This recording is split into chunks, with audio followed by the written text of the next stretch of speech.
À vrai dire, comme je suis dans un petit village et que je pouvais me promener autant que je voulais, et je me suis sans doute promené plus que ce que le 1 km et le 1 heure par jour me permettaient, je rencontrais très peu de gens, mais les peu de gens que j'ai rencontrés étaient tous d'une tranquillité, d'une amabilité, d'une gentillesse. C'était formidable. C'était vraiment, je trouve, dans ce point-là en tout cas, un confinement joyeux. On avait le sentiment que les gens étaient finalement assez heureux d'avoir du temps pour eux. J'ai été voir un ami. Euh, il n'y avait pas de bruit quand je suis arrivé. Je suis arrivé un peu avant la fin du confinement. Et maintenant, il y a de nouveau beaucoup de circulation, c'est beaucoup plus bruyant et du coup, c'est un peu dommage, un peu désagréable.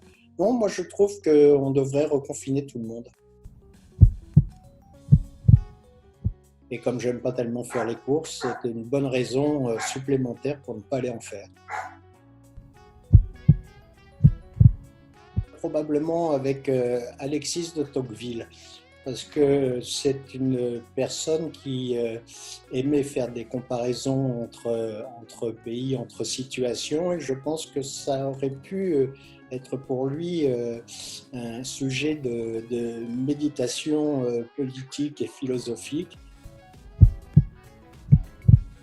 Les dernières semaines m'ont fait beaucoup penser à l'œuvre d'un caricaturiste ou BDiste qui s'appelait GB, qui dans les années 68 a fait une bande dessinée, je ne me souviens plus le titre et le nom, mais qui à l'époque nous a tous beaucoup amusés et passionnés sur la vie après.